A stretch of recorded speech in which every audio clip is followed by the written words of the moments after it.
You're working on a song, you finish it, and now it's time for the mastering, but be careful because maybe you're making one of these mistakes. Yo, what is up guys, welcome to a new video. My name is Wildcrow and today I'm gonna tell you 5+1 mistakes that you probably are making while mastering. And why do you say 5+1 and not 6? Well, because one mistake is not really a mistake for me, but a lot of people say it is.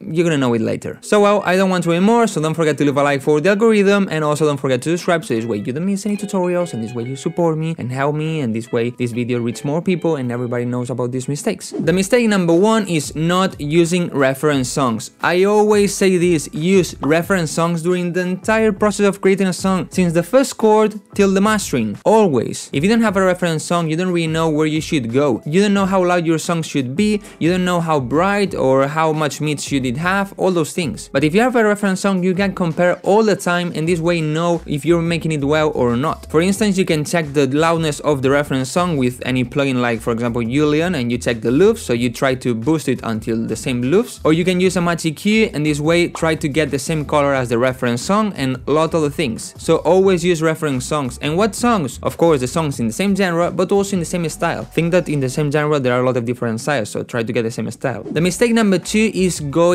too wide. We all like width, we all like to spread our song in the stereo field, and that's good, but sometimes you go too far. And how to know if you're going too far or not? Well, first you can use a reference song, you know, and check the width of that reference song, and also you can use plugins like the Ozone Imager, and this way in this view you can check where your song is. If you cross in the middle line sometimes there's not a problem, but if you are all the time below the line and you are in the red zone all the time, there you have a problem. You should make that band or your song a bit more narrow. Otherwise you're gonna start having phase issues, in some sound systems maybe it sounds bad and all these things. But my biggest advice is to work on this in the mixing, and in the mastering just do it slightly. Because maybe in the mixing what you do is, for example, you put the chords really wide, and then when you're at the mastering you check the leads and you say, oh, the leads could be wider, so I'm gonna make it wider, you know? But you're also making the chords wider, and if the chords were already too wide, maybe you're crossing that line and it sounds bad. So always in my masterings maybe I do like 5-10% increase if it's needed, but not more. The mistake number 3, and I hear this a lot, is not paying attention to distortion. And now you're gonna say, Wildcrow, I make hard dance, you know, I have to distort. There's a difference between one distortion and the other. There's one distortion that is the distortion that you do in purpose, you know, like you distort kicks, you distort leads, you distort sounds in general. And there's another distortion that is the bad one, that is when you limit too much your song, you boost it too much in the limiter. And of course, maybe in hard dance genres, if you get a little bit of distortion because of the limiter, there's not a big problem. But in other genres like progressive house, future house, all of that, if you get a bit of distortion there, it's not gonna sound good. I hear a lot of songs, even songs released in big labels, that have this kind of distortion, and when you hear to it,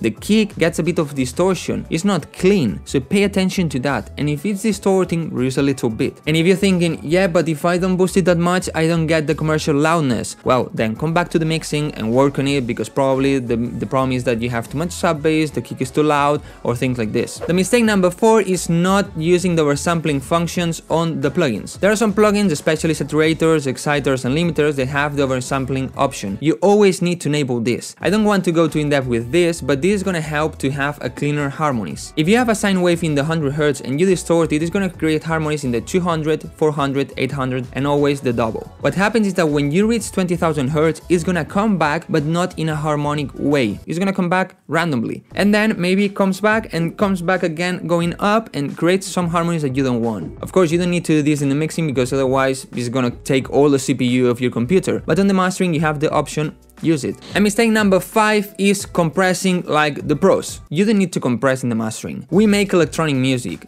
that all the samples are already compressed and processed and limited. The synths are all of them compressed and limited, and if you have real guitars or vocals, things like this, you already compress it in the mixing. So if you have a good mixing, you don't really need to compress in the mastering. And why I say this is a mistake, because probably you don't really know how to compress, you don't really know how to apply the right settings, and you're gonna compress and you're gonna destroy your song. This happened to me a lot in the past, and I always say that I never compress in the mastering. I realized that I was using the compressor or the multiband compression just because the big artists were using them, and my songs didn't sound the same as in the mixing. Most of them had like a bit of pumping effect, you know, like sidechain, just because of this, because not setting right the attack and the release. So my advice is just not use it, it's not really needed. Of course, depends a lot on the mixing. If you just export your song and you go to the mastering project and you have a lot of peaks on the kick, maybe there you want to compress it, or just come back to the mixing and solve that issue. Now, compressor lovers, you can go down to the comments, you know, and start hating me. I don't care. And now the extra, the +1 mistake is not